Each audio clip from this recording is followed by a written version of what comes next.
Something that we're seeing a lot now is people asking, what's happening to the future? Where will the future be? When can we get back to normal? But there's a real question about what is back to normal? What is normal anyway? And is it even possible to get back to what we previously had? Also, what does the future mean? One of the themes I've seen so often in enterprise architecture is a very poor grasp of multiple timescales. Most people I look at talk with seem to be talking about the future as being a maximum of 2 or 3 years away. But when we're dealing with any kind of long-term project, any military example, for example, you'll often have things that are expected to have a life cycle of 20, 30, 40 years.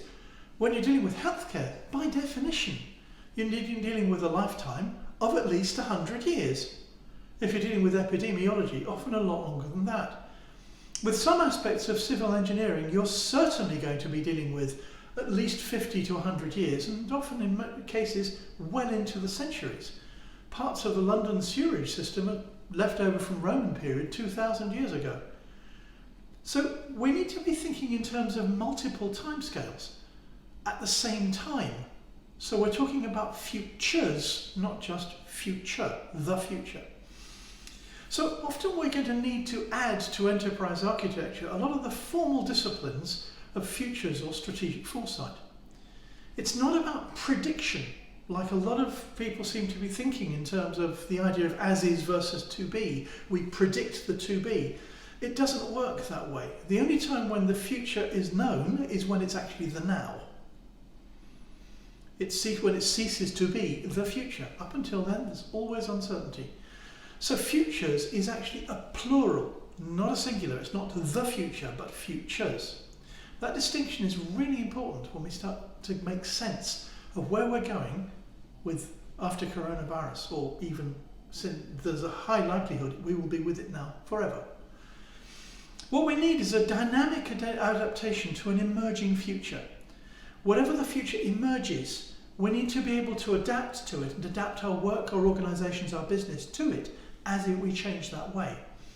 This is where things like scenario planning come in. And I do here mean scenarios in the much big picture sense, not the much more simplistic sense that you'll get in something like TOGAF, where scenario is simply a glorified use case.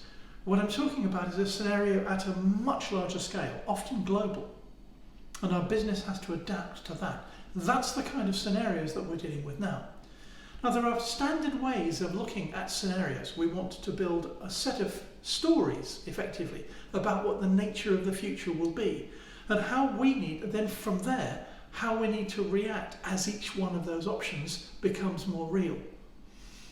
So we need a dynamic adaptation to an emerging future. We've got the multiple timescales going on. So over what periods of time and how things are happening. Now, coronavirus is unquestionably a huge challenge. Right now it's affecting millions, hundreds of millions of people.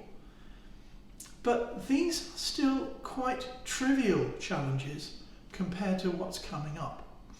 There's resource depletion, there's climate change. Doesn't matter whether what the cause was, we know there is climate change happening. And all of these are beginning to come more certain.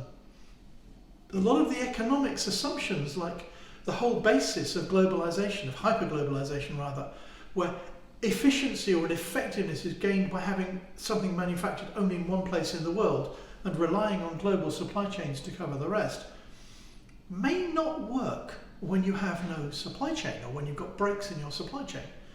Hyperlocalization is not necessarily good because it can be stunningly inefficient, very wasteful.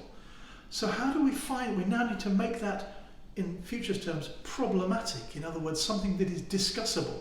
How do we find the right balance dynamically over longer periods of time? And another one, which is part of the research I've done over the past few decades, I cannot see any way in which a possession-based economy can be made sustainable. It always ends up as being a pyramid game, which ultimately can only cannibalize itself into oblivion. If we keep on going with the current path we've got, as things get tighter, we're not going to survive. But the point here is that we've got some lead time. That issue about we can't make a possession-based economy sustainable, we've got a lead time of maybe 20 to 30 years to really start going on it. But that means that we need to be starting on it now. All of these issues need to be understood now. We need to start on them now. When is the best time to plant a tree? 50 years ago. When we get there, it's already too late. So we need to be starting to work on these futures now. And that means we need to get a better understanding of the futures toolkit and build it into our enterprise architecture practice.